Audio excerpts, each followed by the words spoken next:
자, 교재를 여기 가운데 문제가 있어요. 거기를 다 건너뛰어봐. 칼라본 끝나면 600분이 쭉 나오잖아. 600분이 67페이지까지 있고 거기 넘어가면 갑자기 또 칼라본이 하나 딱 나와. 서정갈래 그름이라고 돼 있는데 거기서 31페이지를 가세요.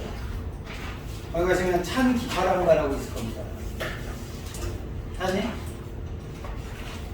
어떤 애들 자꾸 뭉탱이를 넘기니까 선생님 계속 흑백밖에 없어요. 그런데 이 가운데 칼라본이 있을 때 합본이 돼가지고 찬 기파랑가고요. 이거 아직 학교에서 아직 안 배웠죠? 근데 1학년 때 왜 제망매가 배운 적 있죠? 기억나니? 제망매가가 향가를 향가. 요거 좀 적어보세요. 갈래 특징 향가. 향가가 원래 몇 구체 향가가 있니? 4구체가 있고 8구체가 있고 10구체 향가 세 가지 형태로 나눠져요. 세 가지 형태가 아니고 이게 발전한 상태예요.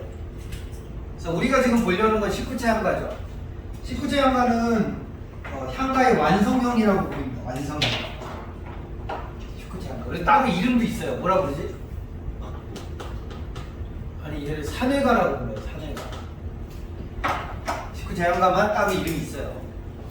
자, 19제 향가를 왜 완성형이라고 부르냐면 이걸 완성이라고 해요. 완성. 산해가를 향가의 완성이라고 부르는데 완성이라고 부르는 이유는 아니죠. 몇 단 구성으로 되어 있지? 네, 3단 구성을 가지고 있습니다. 기, 서, 결구로 되어 있어요. 기구, 석구, 결구 이렇게 세 개로 되어 있습니다. 기서결이 뭔지는 아죠? 기가 뭐야? 기승전결도 있잖아요. 기승전결. 기가 일으킨다 이런 뜻이죠. 시상을 일으킨다. 젤리를 그렇게 아껴서 먹어. 아?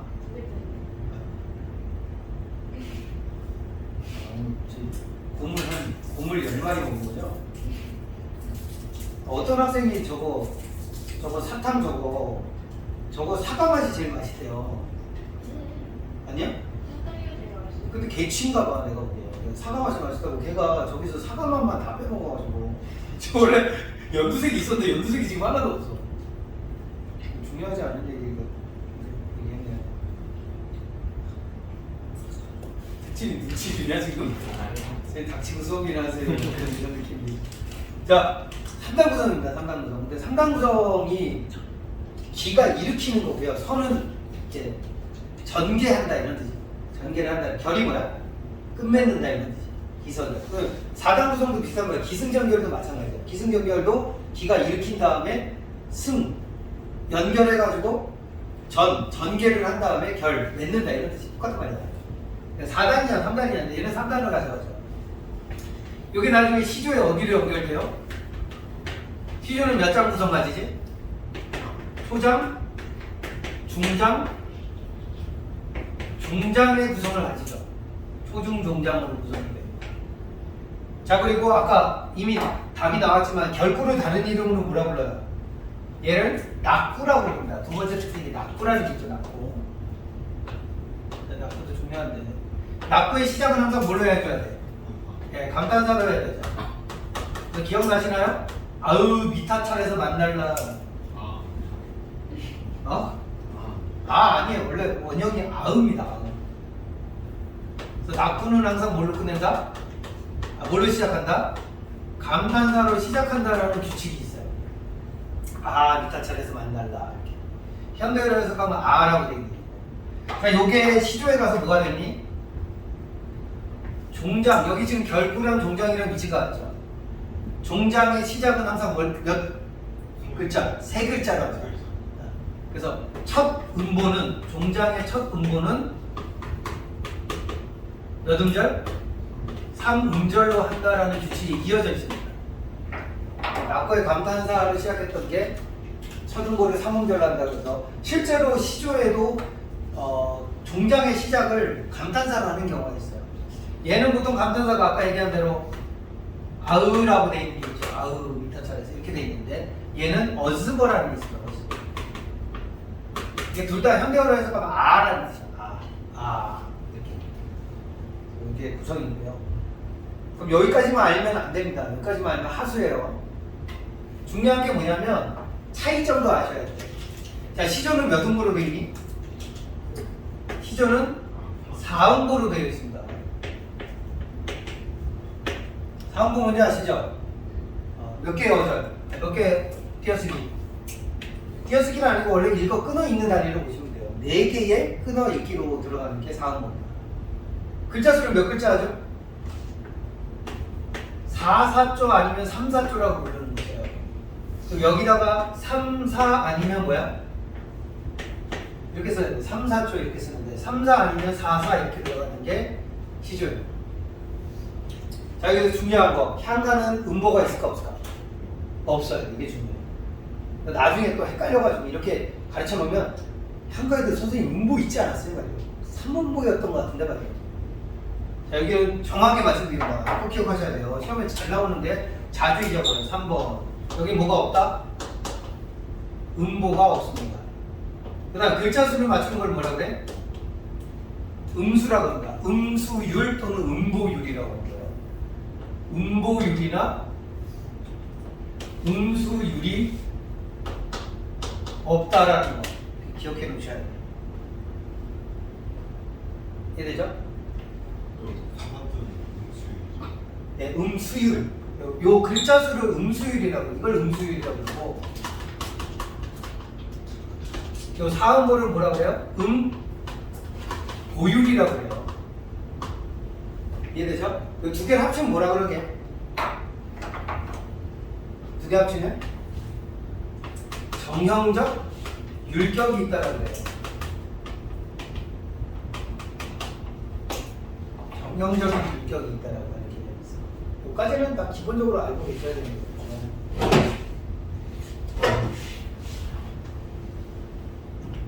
아, 그리고 하나 더 얘기할 게 있는데, 향가는 뭘로 기록하지?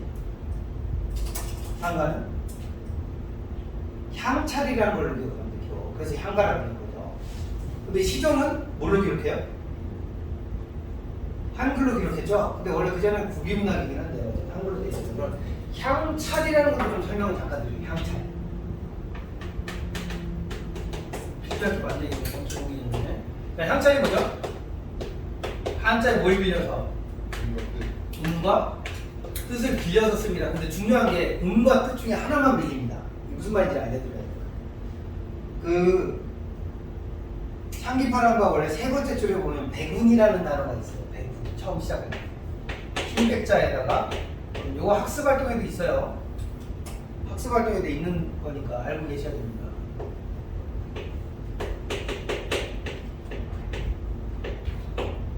이게 백운이라는 단어고, 밑에서 두 번째 줄에 오는 감탄사가 아으라는 감탄사를 한자로 이렇게 써놨어요. 아야라고 써놨습니다. 아야. 여기 써 있는 두 단어가 있어요. 자, 요게 현대어, 그러니까 단어 뜻을 떠들면 이건 흰 백자고요. 흰 백자, 그다음에 얘는 구름 문자입니다. 요 위에가 뭐니? 뜻이고, 요 밑에가 뭐예요? 음인 거죠? 뜻과 음으로 구성되어 있는 한자입니다. 자, 이 밑에 있는 이 아자는, 이 아자가 무슨 아자더라고 갑자기 기억이 안 나네. 좀 기억력, 언덕 아자. 언덕이라는 뜻의 아자고요. 얘는 어조사입니다. 조사입니다. 조사. 어조사의 아자예요. 그럼 여기도 마찬가지로 뜻이고 여기도 음인데, 문제는 자, 위에 있는 애를 봐봐. 얘는 뭐라고 읽을까? 여기 봐봐. 앞에 봐봐. 이건 백운이라고 읽을까? 흰구름이라고 읽을까? 흰구름이라고 읽어요. 뜻을 읽는다고. 자, 헷갈리면 안 돼. 잘 봐. 여기서 뜻을 선택을 하면 뭘 버려? 음을 아예 버립니다. 그러니까 우리가 보통 한자 읽을 때 어디 읽어? 음을 읽죠? 백운산장 이렇게 있잖아 우리가. 그죠? 백운산이라고 읽지 누가 흰구름산이라고 읽어. 그죠? 그 말은 향찰은 한자가 아니고 한자를 이용해서 표기하는 방법이, 우리말을 표기하는 방법. 우리말을 표기하는 방법이 여기 있는 것처럼 뜻만 쓰는 거예요. 그러면 뜻만 쓰고 나머지 음을 버리는 거야. 내 말이 돼?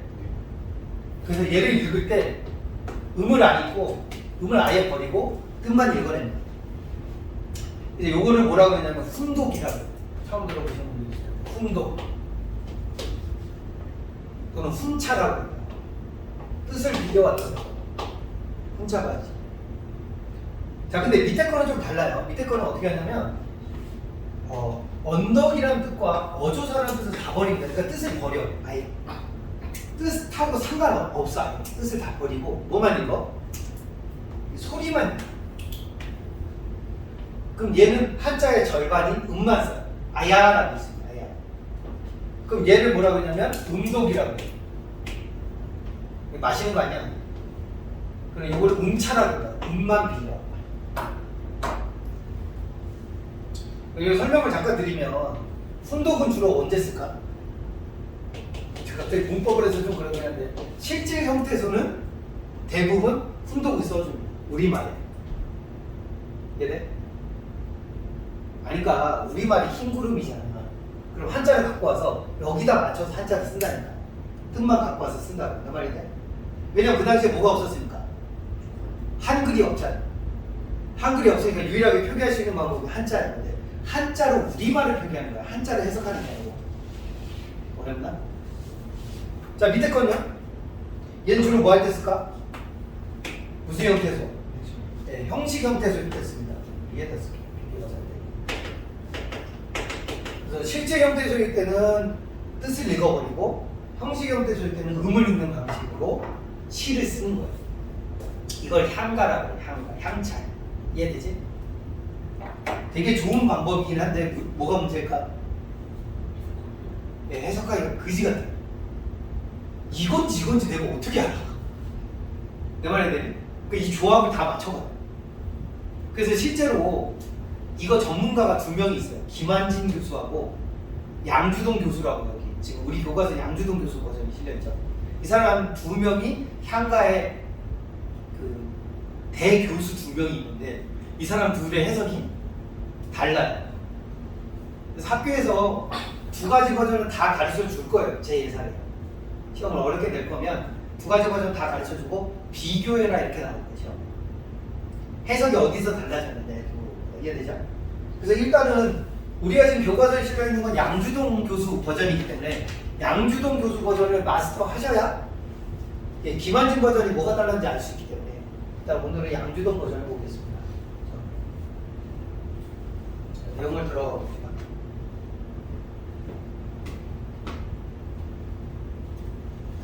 자, 찬기파랍니다. 제목이 찬자 들어간 거 보니까 뭐 하는 시겠니? 네, 예찬, 찬양하는 시죠? 기파람은 누구예요? 사람 이름이에요. 사람 이름이고 예전에 살았던 실존 인물입니다. 화랑이 우두머리였던 사람. 화랑이 우두머리였던 사람이고 실존했습니다. 실존 인물. 기파랑이라는 사람이 있습니다. 가는 뭐 노래라는 뜻이죠. 향가라는 뜻입니다. 향가. 뜻이고 작가가 누구야? 작가가 충담사가 아니야. 충담사 맞죠? 충담사죠. 2명의 유명한 시인인데 충담사하고 우리 그 제망래가 지은 사람하고 두 사람이 있는데 충담사라는 사람이 있습니다. 그 내용을 한번 갈 건데 아래쪽 여백이 좀 많죠. 거기다 그림 하나만 그려요. 그림을 3개를 그려야 돼요. 자, 첫 번째 그림을 들어요. 첫 번째 그림은 그 내용에 보면 열침에 나토양 날이 흰구름조차 떠가는 거 안디야 이렇게 있는 부분이에요. 현대어로 해석해 드리면 여러 저침에 자 왼쪽 아래 보면 어휘 보이죠? 열침에가 여러 저침에라는 뜻이에요. 여러 저침에 나타난 달이 이런 뜻이야. 달 어떤 애가 저거를 뭐라고 그러나 돌이라고 그러는데 아래 한자 못 읽는 거 아니죠? 아로 읽으면 돼. 나타난 달이 흰 구름을 쫓아서 떠가는 것 안디아가 뭐냐면 아닌가 이렇게 돼 있는 건데 그럼 앞에 막 그림 하나 있는데요. 열어 젖히면은 뭐냐면 구름을 열어 젖혔다 이런 뜻이야. 자, 구름을 열어젖히면서 나타나는 건 누굴까? 달이겠죠? 달이 구름을 열어젖혔다. 거의 의인화돼 있죠? 그래 안 그래? 약간 손처럼 이렇게 그려주면 좋아. 구름을 열어젖히며 나타난 달. 1번이 아니고 여기가 뭐예요? 그래서 기가 되겠습니다. 기.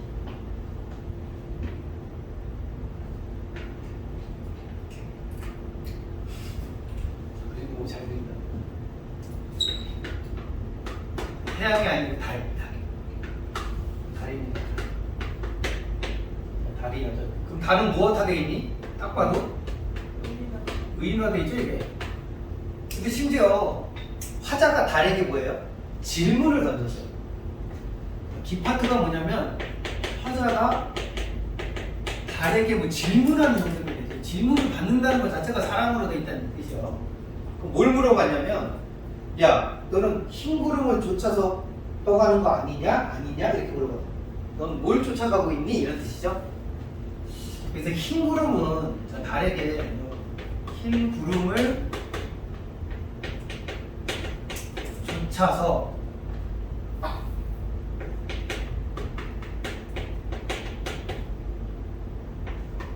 너 흰 구름을 쫓아서 가는 거니? 이렇게 물어봤대요. 쫓다하고 쫓다의 차이는 아시죠? 쫓는 게 뭐예요? 쫓는 건 체이스. 이거 몰라요? 척키처럼 이렇게 칼 들고 쫓아오는 거. 이게 쫓아오는 거예요. 죽이려고. 쫓는 건 뭐예요? 팔로우. 따른다 이런 뜻이에요. 저는 선생님을 쫓고 싶어요. 그럼 날 죽이겠다는 뜻이야. 내 말이 돼? 선생님을 쫓는 게 아니고요. 선생님을 쫓고 싶어요. 발음 좀 이상하긴 한데. 난 선생님을 쫓아가고 싶습니다. 이렇게 발음하셔야 돼요, 원래는. 발음하고 보니까 되게 이상하네. 자, 그럼 흰구름을 쫓아간다는 게 무슨 말이야? 너는 흰구름을 따라가는 거 아니니? 팔로잉 하는 거 아니니? 이렇게 되는 거야. 자, 이 흰은 뭘 상징할까? 인생은?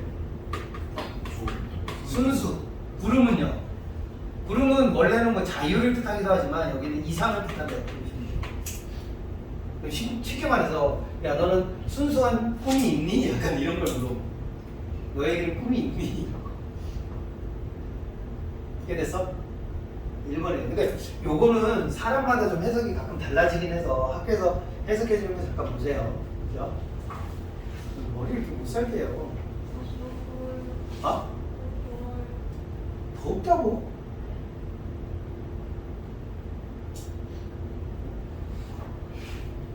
여름에는 어떻게 살아요? 이 정도. 네. 자, 그러면 2번 그림을 그려보세요. 여배 거기 많이 쓰니까 2번 그림 그릴 수 있겠죠. 자, 그랬더니 2번 그림입니다. 2번 그림이 아까 기석연에서 서가 되었습니다. 이거 누구한테 대답을 할까? 달이 누구에게? 화자에게 대답을 합니다. 자, 이런 걸 우리가 무슨 구조라고 그러지? 물어보고 답했다 그래서 무슨 구조? 문답 구조라고 그래요. 문답. 그죠? 이 작품은 문답 형식을 갖고 있다. 문답을 하면 근데 무슨 체라고 그래? 예, 대화체라고 그래요. 이거 확실하게 100% 대화체죠. 근데 심지어 달하고 대화를. 자, 화자가 달에게 대답을 합니다. 뭐라고? 새파란 냇물 옆에. 아니, 미안해. 달이 화자에게 대답을 합니다. 너 뭐를 쫓니? 라고 했더니 달이 누굴 쫓는다고 했어요? 나는 새파란 냇물 옆에 있는 기파랑의 모습을 쫓고 있어요. 이렇게 대답을 합니다. 현대로 해석하면 새파란 나리가 냇물이에요. 냇물 여해는 옆에 기랑의 모습이 있구나. 이렇게 돼요. 얘네? 그럼 얘가 쫓고 있는 건 첫 번째는 뭐니? 얘가 쫓고 있는 첫 번째는 새파란 냇물이죠. 새파란 냇물. 자기가 새파란 냇물을 쫓고 있다. 이렇게 돼요. 자, 새파란 냇물은 뭘 상징할까? 새파란 냇물은 뭘 상징하지? 자, 여기가 얘가 달이 대답한 내용이 뭐냐면 자기가 뭘 쫓겠다고 대답을 할 거냐면 기파랑의 뭐를 인품을 쫓고 있다라고 얘기해요. 말도 안 되는 소리 같긴 한데 그렇죠? 그럼 새파란 뇌물을 쫓는다는 건 기파랑의 인품으로 해당되는 뭐냐면 우리가 뇌물은 뭘 상징하는 거야? 순수하고 맑은 정신을 갖고 있다 이런 뜻이에요. 멘탈 순수하고 맑은 혹은 깨끗함 이런 뜻이죠. 네. 뇌물 예쁜 기파랑을 아니 기파랑의 모습이 있다 이렇게 돼 있잖아. 기파랑이 있다는 게 아니고 새파란 냇물이 기파랑의 모습을 드러낸다 이런 뜻이에요. 그럼 기파랑의 인품을 드러낸다 이런 뜻이에요. 그죠? 그러니까 다른 말로 바꾸면 기파랑의 인품은 마치 뭐와 같은 말? 새파란 맑은 냇물과 같다 이런 거죠. 이해돼? 그럼 그분은 어떤 분이야? 순수하고 맑은 정신을 가지고 즉 깨끗한 분이다 이런 뜻이에요. 이해되네? 자, 두 번째가 뭐냐면 일로나릿. 일로나릿은 거기 단어 뜻을 보면 이로부터 나릿은 냇물의 시옷이 사이시옷이지 나릿 이렇게 돼 있는데 냇물의 재벽해. 자, 현대어풀이는 나중에 할 거니까 지금은 내용만 아세요. 오케이? 현대어풀이까지 같이 소화하기 힘드실 거야. 그럼 두 번째는 냇물 옆에 있는 무엇을 쫓는다. 뭐를? 조약돌을 쫓고 있대. 왜 갑자기 돌을 쫓아? 자, 조약돌은 뭐 상징할까? 처음에 냇물, 두 번째 조약돌. 그치. 아, 이렇게 주석을 잘 읽는 원만하고 강직한 성품을. 와, 그럼 이 사람 뭐 빈틈이 없네요. 순수하고 맑은 데다가 원만한 데다가 강직하게 해야지. 인간의 완성형 아니야 이 정도면. 그죠? 재벽이라는 단어가 조약돌이라는 뜻입니다. 재벽에 랑에 지니시던 마음의 가사를 존노하죠 이렇게 뜻입니다. 자, 봐봐. 우리가 보통 스승님을 따를 때 뭐라 그래요? 저는 선생님의 수준이 너무 높으면 뭐라고? 이게 극찬이야. 저는 스승님의 뭐도 못 쫓아가요. 발끝에도 미치기 어려울 것 같습니다. 그죠?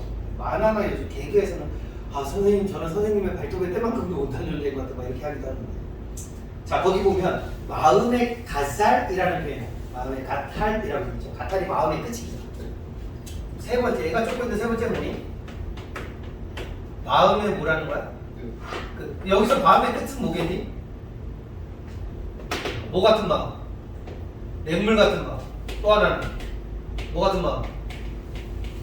조약돌 같은 마음을 얘기해. 이해돼? 그럼 마음의 끝이라는 말은 다른 말로 얘기하면 이거는 선생님의 인품의 무엇을 말하니? 인품의 수준을 말해요. 수준. 요즘 좀 멋진 거 보면 우리가 엣지가 있다라고 표현하잖아요. 그죠? 이 마음의 끝이라는 표현이 이 사람 인품에 엣지가 있다 이런 뜻입니다. 같은 말? 엣지는 무슨 뜻이죠? 약간 멋있다?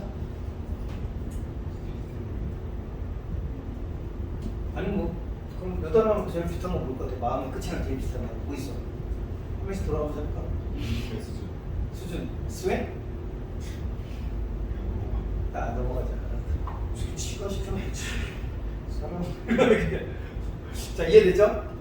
이 정도 이해해주시면 될 것 같아요. 그랬더니 자, 세 번째 그림을 갑니다. 세 번째 그림은 제가 지금 영상 때문에 지금 여기다 그릴 수가 없습니다. 밑에 아래쪽에 그릴게요. 자, 세 번째 그림 이 그림하고 연결해서 그리시면 좋겠어요. 여기로 다시 옵니다. 여기가 기, 여기가 서, 여기가 결이죠. 자, 결구는 화자의 독백 형태로 되어 있습니다. 대화로 안 되어 있어요. 화자의 독백 형태로 되어 있습니다. 자, 화자가 혼자 이렇게 서가지고 스님이에요. 이 양반 견적 충담사라는 스님인데 그 스님들 머리에 그 6개 점 있잖아요. 빨간색 점 같은 거. 자, 스님이 이렇게 올려다보면서 마지막 대답이 뭐였냐면, 제가 그림을 그리는 실력이 좀 없어요. 이게 무슨 나무야? 잣나무입니다. 지금 그림이 중요한 건 아니니까. 이거 잣나무. 좀 위험한 단어들이 많이 나옵니다. 잣나무의 가지라는 표현이 있어요. 자, 시옷 가지라고 했죠.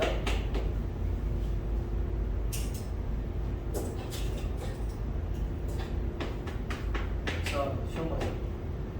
자, 잣나무 가지라는 건 뭘 상징하니? 잣나무라는 게 뭘 상징해요? 절개, 절개. 우리 많이 보잖아요. 소나무, 대나무 다 뭘 상징해? 절개를 상징하죠? 근데 이게 절개인지 확실하게 알려면 잣나무랑 반대되는 게 하나 나와야 돼. 뭐지? 그지? 보통은 눈이 나오는데 여기는 서리가 나와 있어. 그럼 서리는 뭘 뜻하니? 시련이나? 많이 나오구나. 시련이나 뭐야? 고통이죠? 그죠? 그러니까 시련과 고통 중에도 절개, 즉 의지가 있는 사람 이런 뜻이에요. 절개라는 말은 이걸 이겨내는 어떤 강한 의지를 갖고 있는 사람 이런 뜻이에요. 자, 그럼 앞에 봐봐. 정리합시다. 기판함의 인품이 3개가 있습니다. 첫 번째 보니 냇물 같은 인품이 있고, 두 번째는 뭐야? 조약돌 같은 인품이 있으시고, 세 번째는 뭐야? 잣나무 가지 같은 인품을 갖고 계십니다 이런 뜻이. 이 세 가지를 다 가지고 계십니다. 극찬이죠. 뭐 완벽한 인간입니다. 여러분. 이해되죠?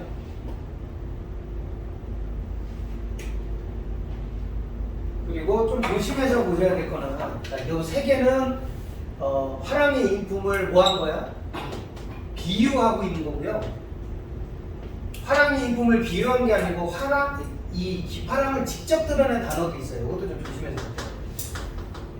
기파랑을 직접 얘기하는 단어가 2개가 있었죠. 뭘까?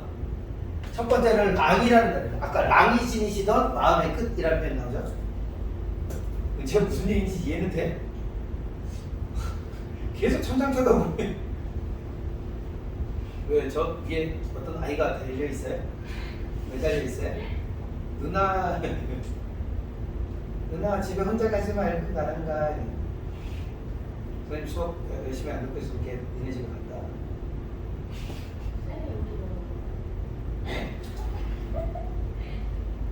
어떻게 이해하면 그렇게 이해할 수 있죠? 내가 니네 집에 왜 가냐? 저기 매달려 있는 내가 니 쫓아간다고. 여기 사는 지방령 같은 귀신이에요. 그 자국이 남아있어요. 그 애가 지린 거예요. 저거. 이불에 지려가지고 쫓겨나는. 저의 전설이 있습니다. 수업 때 집중 못하는 사람 집에 쫓아간다는 전설이 있어요. 집중하세요. 그럼 거기 봐봐. 그 다음 잣나무까지가 있는데 높아서 서리가 못 누를 화판이여라는 표현이다. 화판. 화판이 뭐야? 뭐 피자판이야? 화판이 뭐냐면 화랑의 우두머리라는 뜻이에요. 화판이라는 단어. 화반이라고 옛날에 나왔었는데 화판이라는 단어가 나옵니다. 화판이여 이렇게 되죠. 직접 들어오는 게 뭐예요? 요게 2개. 저 위에 기랑 어떤 거? 기랑의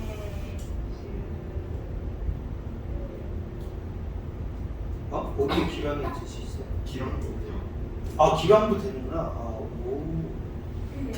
오. 3개네. 기량도 되네. 기랑, 화판. 랑이 뭐예요? 랑이 화랑? 아니, 기파랑이지, 기파랑.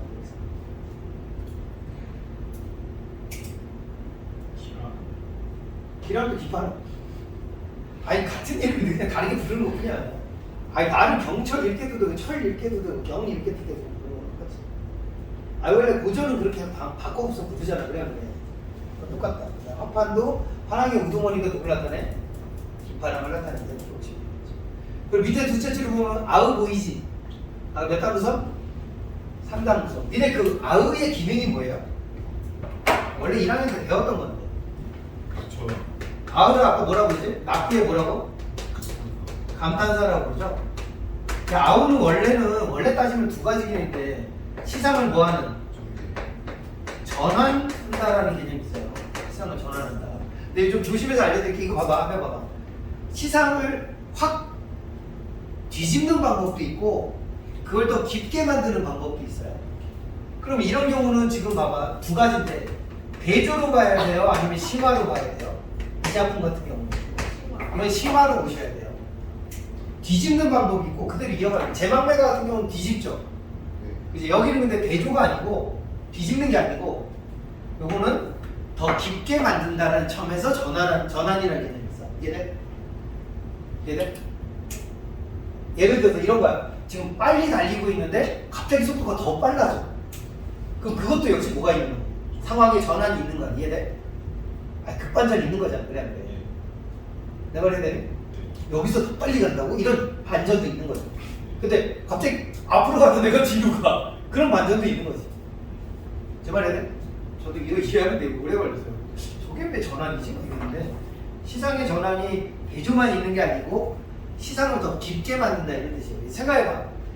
처음에부터 예찬했는데 예찬 계속 예찬인 거죠. 그럼 더 심해진다 이렇게 보시면 될 것 같고 여기가 완전히 끝판을 찍는 거예요. 이분은 절개까지 있으셔. 이렇게 끝내는 오케이? 자 그리고 하나만 설명하고 끝낼게요. 이거 봐봐. 달은 높아요 낮아요? 높이 떠 있죠. 전에 나왔었는데 정옥사에서 나왔는데 달은 뭘 상징하지? 천지신명을 상징하기도 하죠. 그래서 달은요 높이 떠 있기 때문에 높이 떠 있잖아. 높이 떠 있으니까 고귀한 존재라고 해요. 이해돼? 달은 굉장히 고귀한 거야. 그럼 내가 뭘 설명할지 잘 보세요. 달이 고귀한 데다가 모두이니 빛을 가지고 있죠. 악명도 소유하고 있는 아주 신과 같은 존재인데 걔가 누굴 쫓는 거야? 근데 아까 얘가 뭐라 그랬니? 나는 누구의 마음의 끝자락을 잡고 싶다라고 얘기해. 기파랑의 발끝에 비치고 싶다 이렇게 말해. 그럼 기파랑의 수준은 어디보다 위인 거야? 그치? 달 위에. 굉장히 극찬인 거야. 이해돼? 그래서 달이 나온 거야. 이해되지? 왜냐면 달이 기파랑을 쫓습니다 이렇게 하면 기파랑은 기본적으로 달보다 위에 있는 존재라는 거지. 최상위 존재다 이런 뜻. 그래서 나중에 내가 알려드릴 건데 이게 양주동 해석권에서는 달을 그냥 달로 봤어요. 높이 떠 있는 광명으로 보지만 김한진 교수 버전에서는 달도 누구의 인품으로 기파랑이 인품으로 처리가 돼 있기도 해요. 이해되니? 해석이 좀 달라지긴 하는데 그건 나중에 얘기하기로 하고 오늘 요거 마무리 좀 잘 해주시면 됩니다. 비리가 생긴 거 갑자기 ጨ색해. 네, 요거 세 개. 냇물, 조약돌, 잔까지 요 세 가지. 아 잠깐. 자까지. 뭘로 생각한 거야? 달 안 돼, 달. 여긴 달이 아니야, 이 작품은. 이 작품은 진짜 문이야, 문. 달은 진짜 문으로 보셔야 돼. 이해돼? 광명과 고귀함을 갖고 있는 달. 이렇게 해서 자, 15분 정도가 쉽시다.